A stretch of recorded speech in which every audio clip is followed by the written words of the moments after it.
This video is about experiment number 5, about a series resonant circuit or a bandpass filter. Here you see a little proto board. This device looks like a resistor, is actually a 100 microhenry coil or inductor. Here's a 0.01 microfarad capacitor, and there's a 47 ohm load resistor.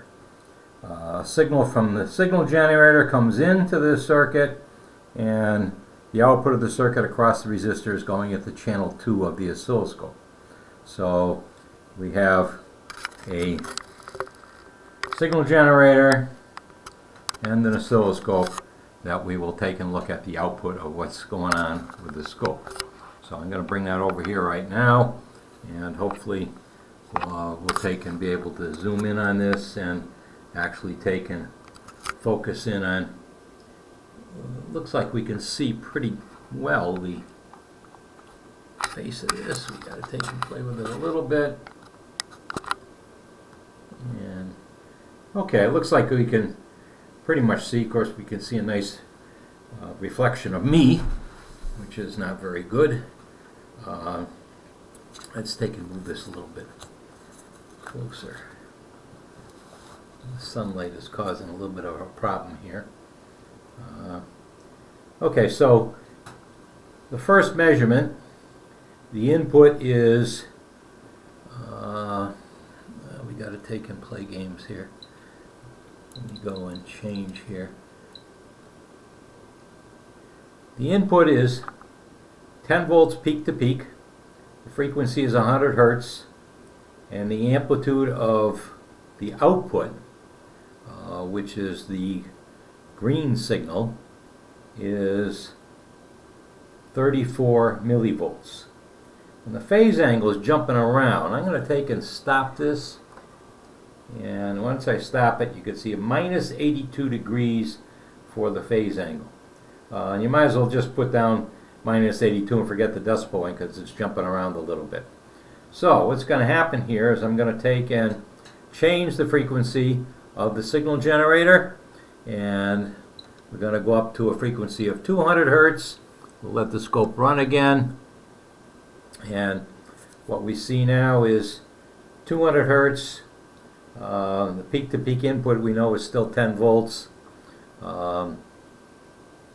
The output is 63.9 millivolts, and the phase angle, let me stop the scope again, about 87.5 degrees. So I'm just going to keep going up here, and you should take and fill in your chart on the experiment with these numbers. So we're going to go to the next frequency, which is 400 hertz. I'll start the scope up again, and I'll take and adjust the output here. It's getting big. It's going up. Let's adjust the input a little bit, and we see that the input is 10 point, well, again, you should just put in 10 volts peak to peak, 118 millivolts for the output, and let's stop the scope again. We get about 87.28 degrees for the phase angle. Then we'll go up to the next frequency, and again adjust the scope a little bit. You can see the greener output is going up. Now we have again 10 volts peak to peak for the input, 155 millivolts for the output, and if I stop the scope, about 87.8 degrees. And you can see that the phase angle measurement is a little bit suspect, as I think I've mentioned before, when using the scope here to make the phase measurement. So let's go and move onward to the next frequency, and we'll start the scope up again. Still 10 volts going in, 185 millivolts coming out, and about 87.5 degrees for the phase angle. Going to the next frequency. Next frequency is 800 hertz. Now we have 10 volts going in, 235 millivolts going out, and a phase angle about minus 87.5 degrees again. I'll change the time on the scope, and we can see fewer waves. I'll now go and take and change to the next frequency. Next frequency is 1 kilohertz, 1000 hertz, Now you might notice that the peak to peak in is still 10 volts, 295 millivolts out, and it looks like we dropped down a little bit in phase angle to around 87 degrees. Let's go to the next frequency. At 2 kilohertz, I'm going to cut down the output amplitude on the scope, change the time base a little bit. Still 10 volts going in, 583 millivolts coming out, and it looks like we're at 86 degrees now. That's 2000 hertz. Let's go to 4000 hertz, the next measurement, and you notice that the output keeps going up. Let's go and move down here. We're at 4 kilohertz, 10 volts going in, and 1.19 millivolt, 1.19 volts coming out. Now we're at about 83.5 degrees. That's at 4000 hertz. 5000 hertz, next measurement. 10 volts going in, 1.46 I guess going out. It's flicking between 5 and 7, so they say 1.46. 81, between 79 and 81, so let's say 80 degrees for the phase angle. I'll change the scope time base. Now we go, the next measurement is at 6 kilohertz. At 6 kilohertz, now we're at 9.7. Now let's take in, this time you probably should use 9.7 as the input. As the reactance of the series tuned circuit changes, it turns out that the load on the signal generator changes. So at this point, the peak to peak 9.7 volts and the output 1.71 volts. Looks like the phase angle is about 79.5 degrees. That's at 6 kilohertz. So we'll go up to the next measurement at 8 kilohertz. And at 8 kilohertz, now we have 9.4 volts as the input, 2.15 volts as the output, and about minus 76 degrees. We go up to 10 kilohertz, and let's change the scope here. At 10 kilohertz, we have 9.1 volts as the input, 2.55 volts as the output, and about minus 71 degrees. That's at 10 kilohertz. Our next measurement is 20 kilohertz. Let's see if we get a 20. 20 kilohertz. Now our input is 7.5 volts, 3.72 volts for the output, and about minus 58 degrees for the phase angle. Moving on, we'll go to 40 kilohertz. At 40 kilohertz, I'm going to adjust the scope a little bit and change the time base a little bit.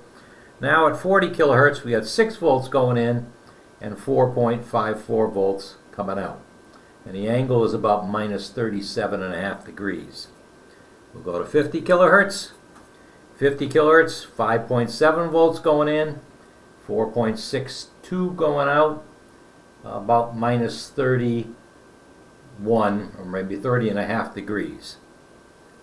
And you might question my cavalier attitude about the phase, but using the scope to measure it is not the best way. If you take a look at the scope, you'll see that the cursors are jumping around, and the width of the line of the scope trace, as well as the way the cursors jump around due to noise, don't give you that good an accuracy.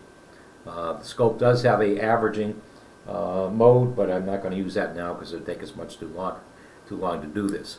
So we're at 50 kilohertz. I don't know if we mentioned that the output is 5.7, 4.6 we'll say volts, and again minus 30.5 degrees. At 60 kilohertz, now we're at 5.4 for the input, 4.7 for the output, and about minus 25 degrees. 80 kilohertz. 80 kilohertz, now the scope's jumping around a little bit, so let me do this. At 80 kilohertz, we have 5.2 volts going in, 4.78 volts coming out, and an angle of about minus 17 degrees. We get to 100 kilohertz, and at 100 kilohertz, let me stop it because it's jumping around. And of course, when I hit the wrong button here, when we stop it, what we see is at 100 kilohertz, 5.1 volts, 4.7 volts in the output, and minus 11 degrees. That's at 100 kilohertz. Now I'm going to go to the next measurement at let's see, 200 kilohertz. 200 kilohertz, let's run it. And 5.1 volts going in and 4.86 volts coming out. And now the angle is taken and changed. Let's stop this. You see now it's plus 4.66 degrees.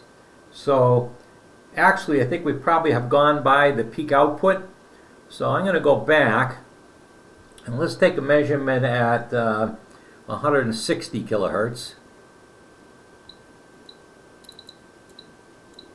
So let's go back to 160 kilohertz. Let me run it. And I've got 5.1 volts in, 4.86 volts out, and it looks like we're just about 0 degrees. Now that's an important frequency, because if the phase angle between the two signals is at roughly 0 degrees, it means that what's happening, you can see, I'll stop it, you can see that both sine waves are in sync with one another. What's happened is that we're at the resonance point where the reactance of the capacitor and reactance of the inductor have canceled one another out. So 160 kilohertz, although the scope says 159.6, 160 kilohertz is probably close to the resonant frequency. I'm going to go and run this again. I think the last one we did was 200, so let's go up to the next frequency, which would be 400. And at 400, I'm going to take and change the scope here a little bit. And now we have 5.3 volts going in, 4.74 volts coming out, and the angle is popping around, but let's say it's about 21.4 degrees. And let's make our next measurement, which is 500 kilohertz. At 500 kilohertz, we have 5.5 volts going in and 4.7 volts going out, and an angle about 30 degrees. By the way, at that resonant point, you'll notice that the input voltage was about as low as it could be, and that's because it turns out that if the two reactances cancel out, they act like a short circuit, and all the signal generator sees is the 47 ohm resistor, which loads it down more than it does when we're off of resonance. So let's go to 600 kilohertz. I go to 600 kilohertz. I see that I have 5.8 volts going in, 4.62 volts coming out, and about 35 degrees for a phase angle. Go to our next measurement, and let's stop it here because it's jumping around. Now we're at 800 kilohertz, 6.4 volts going into the circuit, 4.46 volts coming out, and an angle of 44.6 degrees. So we'll go and change the time base of the scope and go up to the next frequency, which is 1 megahertz. At 1 megahertz, now we observe we have 6.8 volts going in, 4.22 volts coming out, and an angle of about, well, it's easier to do it this way, 52.6 degrees. Probably should have been doing that the whole time I've been doing this. Anyway, let's go to the next frequency. Go to 2 megahertz. We'll go and stop it. 8.6 volts going in, 3.26 volts coming out, 71.2 degrees for the angle. Let's go to the next measurement at 4 megahertz. At 4 megahertz, we'll let the scope run, then stop it. And what we have now is 9.7 volts going in, 1.93 volts coming out, 85 degrees. We'll go to the next measurement, which is 5 megahertz. We'll take and run it and stop it. 9.6 volts going in, 1.57 volts coming out, 90 degrees for the phase angle. We'll go to the next measurement, which is 6 megahertz. And we get 9.5 volts going in, 1.25 volts coming out, at a phase angle of 96 degrees. Now let me just comment that, again, it turns out that we shouldn't have anything over 90 degrees. We only have two components in there, a coil and a capacitor. And now predominating is the inductor at higher frequencies, and the maximum phase angle it can produce is 90 degrees. So the scope has its problems making phase measurements. So the next measurement point is 8 megahertz. So let's hit the stop of the scope, let it go. Sun is shining on me, so I'm reflecting in the scope. Let's take a look, see what we have. At 8 megahertz, we get 8.9 volts going in. Excuse me. Looks like 880 millivolts going out and 102 degrees. And again, anything over 90 is an error for the phase angle. My last measurement is at 10 megahertz. Let me run this. And when I run it, I get 9.96 or 10 megahertz, 8.3 volts going in, 600 millivolts coming out, and again, 105 degrees. So you probably should take anything over 90 degrees and drop it back down to 90 degrees. So that's the measurements for this practical part of the experiment. You're going to take and look at circuit maker. I'm going to do another little video about that, so stay tuned for that one.